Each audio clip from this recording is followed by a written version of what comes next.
The city's skyline stands tall under a clear sky as an emergency situation unfolds at one of the buildings.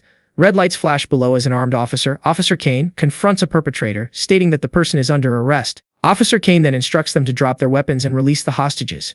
From a window, a man wearing a distinctive white, red, and blue mask, Joker, yells back, telling them to shut up. Joker then holds a gun to a hostage's head, threatening that the hostage's head will roll if the officers take one step closer. Officer Kane and another officer, Officer Lyra, discuss the grim situation. Officer Kane wonders when will arrive, muttering about these heroes while Officer Lyra asks what's happening. Officer Kane tells Officer Lyra to look behind him. A stylish man with a unique hairstyle, Jade, makes his entrance. The officers are visibly surprised, and one of them hesitantly offers a welcome. Jade smiles, stating there is no need to be so polite, revealing that he already heard them talking behind his back.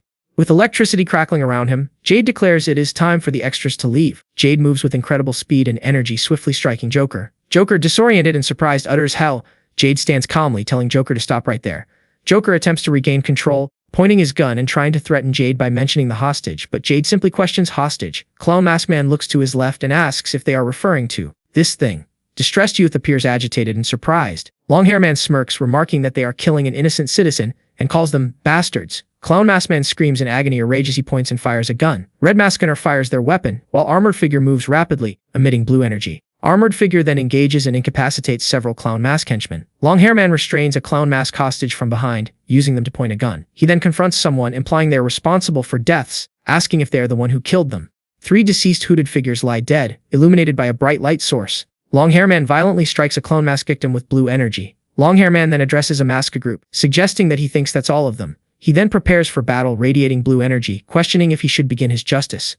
Blue energy streaks across the scene as the environment blurs, indicating rapid movement or impact. Silver hair figure stands on a rooftop overlooking the city, wondering if it is him. Chairman asks Lena yes, then tells her that if she kills someone, she will no longer have to be a nanny. Lena confronts Chairman, asking him when she ever asked for his help, asserting that she has not needed his assistance for a long time. Chairman simply replies, "Alright." He then challenges Lena to prove it. Lena, standing on the edge of a tall building, leaps into the air. A narrative voice explains that the main rule of heroes is to save the majority over the minority. However, that rule has started to change as the sacrifice of the minority for the majority became normalized. The voice reveals that even if someone died during a mission, the heroes would not be responsible for it, whether it was purely an accident or even just a pastime. The narration concludes that the people who were no different than villains called themselves heroes. A sleek car speeds along a road. Kane steps out of a luxurious car, a man holding the door for him. Kane walks confidently through a vibrant, red-lit area accompanied by several people including 2 women on his arms. Kane stands at the end of a grand hall flanked by 2 bodyguards observing his surroundings. Rena stands in a crowd, reflecting that there is one question that needs to be asked. Rina's feet are shown as she stands still, seemingly contemplating. Rena walks away from a building prominently featuring a sign that reads, "An arcade beneath a night sky." Jin, a man in a suit, addresses Rena. Jin rhetorically asks that if heroes would not get rid of trash villains, then who would get rid of scummy heroes? Rena tenses, preparing for action. Rena moves with a powerful spin, using a dark, flowing garment as a weapon. Rena's attack knocks a man to the ground as another watches, with glowing red eyes. Rena lunges forward, red fabric swirling around her, initiating another strike. Rena unleashes her red fabric weapon, striking a man in a black suit. The man cries out in pain as he takes a hit to the face. Rena follows through with her attack, her expression determined. Leo punches Rena, interrupting her movement. As Leo holds on her red fabric, Rena states that if no one else will, Rena declares that she will as Leo pulls on her red fabric weapon. Rana and Leo engage in close combat, with Rena delivering a kick. A bodyguard's hand grabs another's arm, possibly a defensive or offensive maneuver in the chaotic fight. Rena connects another blow with her red fabric weapon to a man in a dark suit. The man reacts in pain, recoiling from Rena's attack. Rena follows up with a powerful kick, her red fabric weapon still in motion. A man named Kane lies injured, bleeding from cuts on his chest. He declares that he will be the blade. A woman, Rena, stands amidst fallen bodies, still holding a piece of red cloth. She states that she will be the blade that cuts their lives short. The scene shifts to a VIP door. Inside a luxurious club, a man named Zaid narrates, mentioning that there were many heroes he disliked. He adds that they are all 6 feet under now. Zaid sits with a woman named Nina, asking her if she understands what he is saying. Zaid continues, stating that he is the only one left, and then addresses Jade. Nina lets out a sigh. Rena enters the room, and Zaid asks if she is a guest. Rena attacks swiftly, continuing her assault. Zaid, caught off guard, demands to know how she dares to interrupt him. Zaid looks at Rena with a questioning expression, then recognizes her, calling her that bitch. Rena's identified as Hero Jade, and Zaid remarks that she is not as fast as the rumors say. Zaid expresses his confusion and is seen holding his injured chest, bleeding. Zaid angrily calls Jade an arrogant punk. Jade asks Zaid if he is nameless or part of the villain's alliance. Zaid's hand glows with power as he states that there is no point in knowing who she is. Zaid powers up, declaring that he will rip her apart and feed her to the dogs. Along. Sharp knife gleams in the darkness. A rifle is carefully assembled and loaded, its metallic parts reflecting the dim light. Lyra, with silver hair, sits slumped on the floor next to a window, surrounded by bloodstains, looking defeated. A hand reaches out, and another hand covered in blood clutches a small unidentifiable object. The wheel of a wheelchair is visible. Lyra's eyes glow red and her expression hardens with determination. Kane, a man in a wheelchair, asks Lyra if she seeks revenge. Lyra, looking at a framed picture of two individuals, confirms that she does if it is possible. Kane then inquires how Lyra plans to identify the hero who killed her sister from among so many. Lyra emphatically states that she will find them by killing, repeating the word, killing, with intense resolve as she stares at Kane. Kane returns her gaze, also repeating the word. Lyra, now with blue hair and wearing a red jacket, confronts Aram, a man with black hair whose hands glow with blue energy. Her red eyes gleam with fierce intent as she declares that the murderer must be one of the many heroes she will have killed, launching herself into action. Lyra brandishes a glowing weapon, poised to strike, and then lunges forward, thrusting the luminous blade. Aaron blocks Lyra's attack with his hand, which crackles with blue energy. He looks at her weapon with a surprised expression, questioning if it is merely a toy. Kale launches a fierce attack, striking Rhea with a powerful blue energy-infused punch. The impact sends Rhea reeling, with bursts of energy surrounding her as she is overwhelmed. She falls to the ground, scattered debris flying around her from the force of the blow. Kale stands over the fallen Rhea, his hands still glowing with residual blue energy. Kale comments that Rhea made a grand entrance. Ray, looking up from the ground, then challenges Kyle, telling him to enlighten her. In response, Kale unleashes another swirling blue energy attack. Rhea is seen on the ground, struggling as the energy crackles around her, enduring the relentless assault. She attempts to push herself up, but the force of the attack continues to batter her. Aaron grasps a fire extinguisher. She lunges forward, charging at Kale. Aaron clashes with Kale, who retaliates with a burst of powerful blue energy. Kale unleashes a concentrated blue energy blast. Though injured on his arm, Kale maintains a determined expression. Aaron is struck by the attack, sending her reeling backward. Kale stands over the defeated Aaron, questioning what made her think she would be strong enough to defeat him. Kale aggressively punches, asking if his opponent thought they were the first villain who tried this.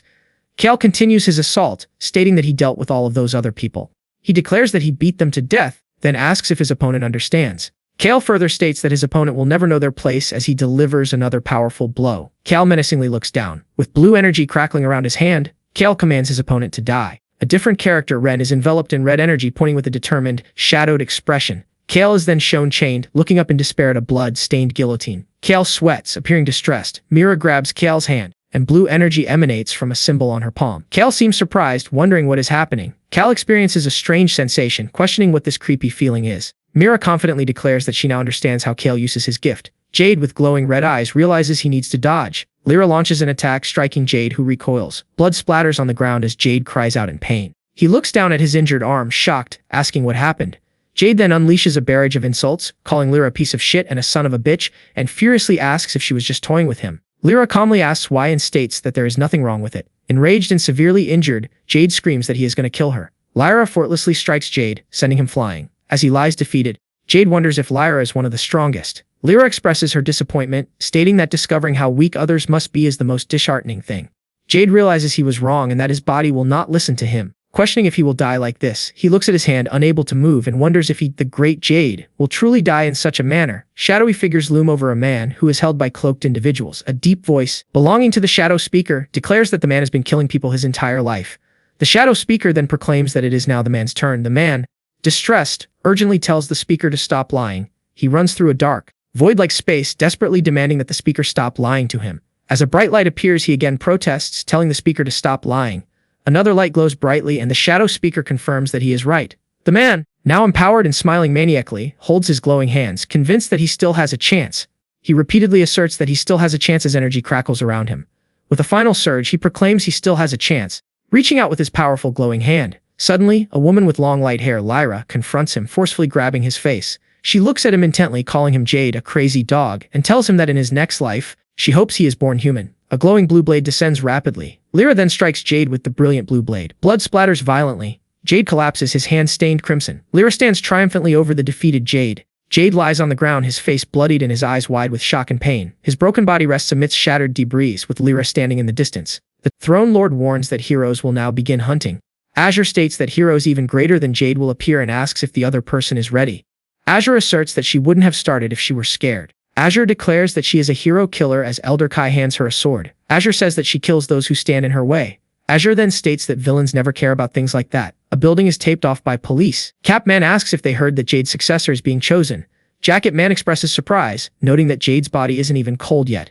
Cap Man responds that they always like to handle things quickly. Cap Man states that more than anything, he hopes a normal hero joins, and Jacket Man agrees. Blood splatters across a white surface. Jade falls to the ground, blood pooling beneath him. Witness repeatedly exclaims his disbelief. A hand checks Jade's pulse. Red Hair cries out Jade's name, demanding to know who harmed him. Red Hair pleads with Jade to tell her what happened. Red Hair exclaims in shock, questioning if what she heard is true. Aaron walks away from the viewer, letting out a soft sigh. He then kneels, holding Jade, who appears to be injured. Aaron reassures Jade, telling her not to worry. Overwhelmed, Aaron clutches his head. He then brings a bloody hand to his mouth, licking the blood, and declares that he will take care of the situation. The scene abruptly cuts to black. Suddenly, Aaron's eyes glow intensely as the surroundings become a blur of red and chaos.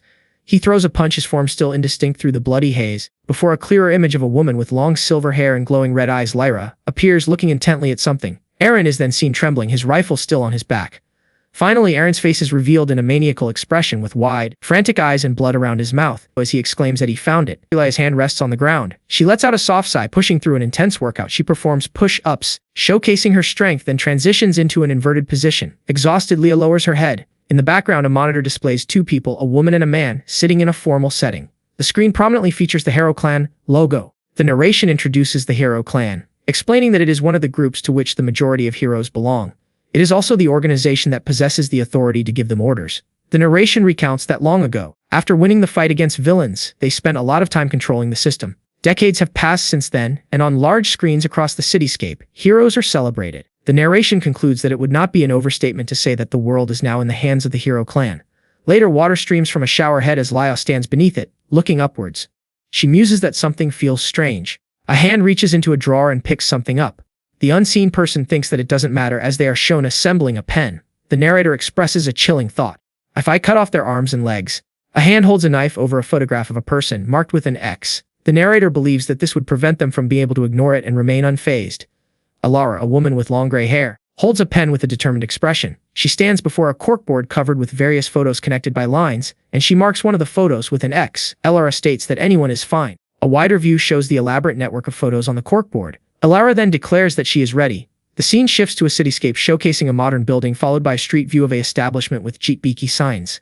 Inside, Master Jin, a man with gray hair and glasses, stands behind a bar, preparing a plate. Ewa, now dressed in a white blouse and dark skirt, opens the door and enters the bar. Master Jin remarks that Ewa has come early today, to which Ewa simply responds yes. Ewa, now wearing an apron and behind the bar, observes that Master Jin has no customers as usual, adding that it's a good thing for her. Master Jin retorts that Ewa didn't have to point that out. Mr. Kim happily tells Aaron that they even had a customer come in today. Aaron expresses her amazement at this news. Later, Aaron asks a customer, Jace, if he is some sort of robot. Aaron states that she will go check the stock while Mr. Kim walks into the background. Aaron stands behind the bar when suddenly, a hand reaches over the bar, holding a gun. Jace sits at a table, reading a newspaper, and hums thoughtfully. Aaron's expression becomes serious as Jace aims a gun at her. While Mr. Kim walks further into the back, Jace is now sprawled on the floor looking dazed. Aaron's eyes glow red with intense anger as a powerful blue energy bursts forward. Aaron, surrounded by blue energy, strikes Jace, who screams loudly while holding a knife. Jace frantically tells Aaron to calm down, explaining that he only came to say hello.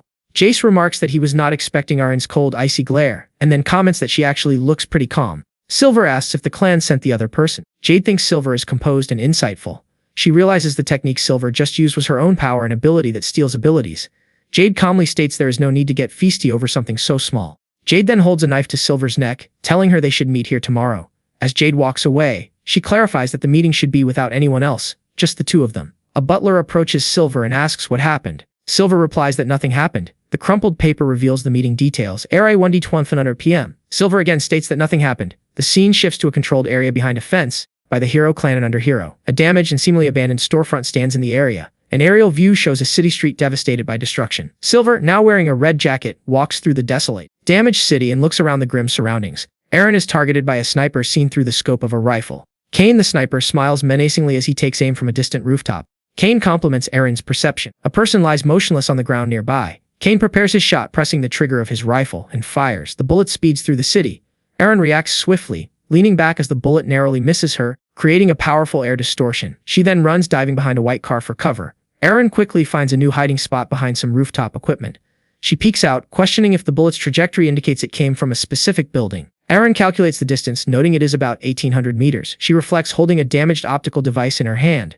Aaron declares that she has enough, then holds up a pendant on a string. Kale fiercely exclaims that he would never leave such tasty prey to the clan, calling the idea bullshit. He then takes aim with his sniper rifle, ready for action. Looking through his scope, Kale challenges his unseen opponent, stating that he will see where they are hiding this time. Suddenly, Kale looks surprised, wondering what he is seeing. He then walks forward, a smirk spreading across his face as he questions if his opponent, Lyra, is for real.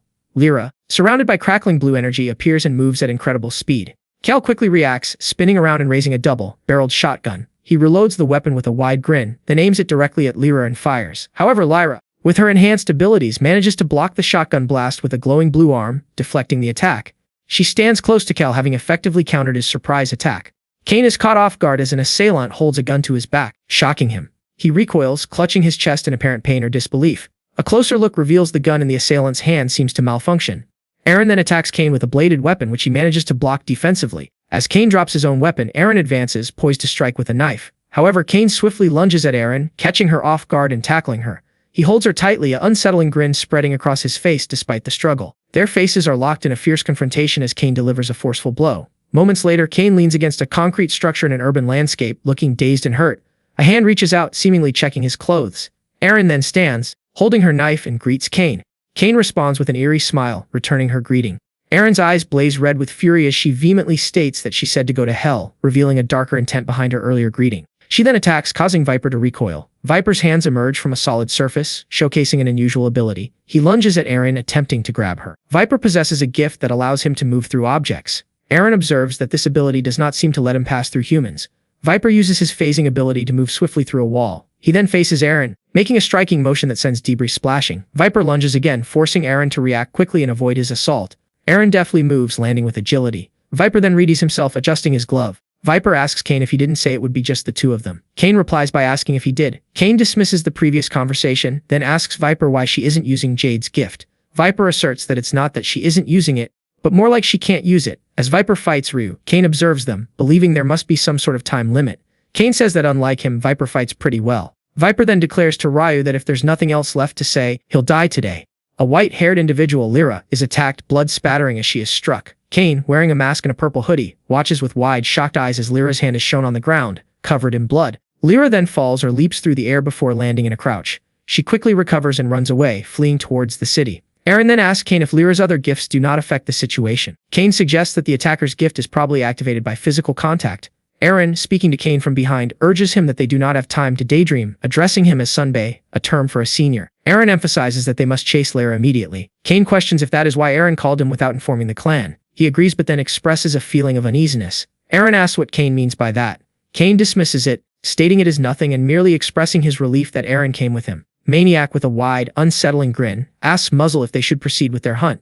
The scene transitions to a desolate, empty city street moving through a quiet, abandoned construction area. Suddenly, Silver cautiously emerges from around a corner. She reflects that she was tricked, acknowledging her own naivety, and expresses surprise that her target has a sidekick. Silver observes Muzzle, noting that he is not only strong but also possesses a gift that is difficult to adapt to immediately.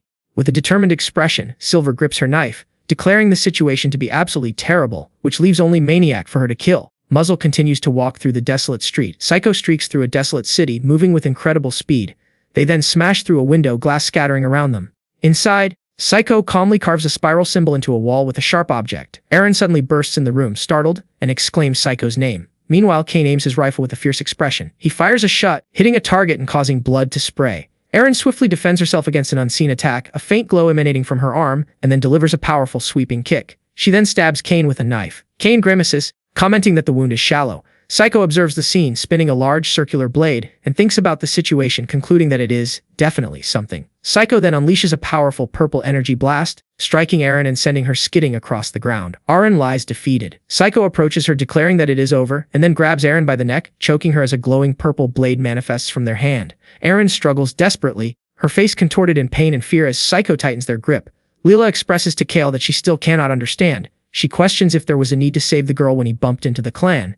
Kale smirks, remarking that the more they get, the merrier, and adds that the kid is pretty tough. Below, Silver is caught by Crimson, who chokes her forcefully. Silver struggles but is forcefully thrown back. She lands on the ground and Crimson moves in to press his attack. Silver swiftly retaliates, kicking Crimson away. Crimson is hit, reeling from the blow, and looks down at his hand in surprise as parts of his gauntlet begin to crack. Silver then lands a powerful punch on Crimson, causing his masked face to jolt back and drawing a drop of blood from her own knuckles. From a higher vantage point, Hunter laughs maniacally as he aims his gun. Hunter then fires multiple shots down at Silver and Crimson, who are still engaged in their confrontation on the ground.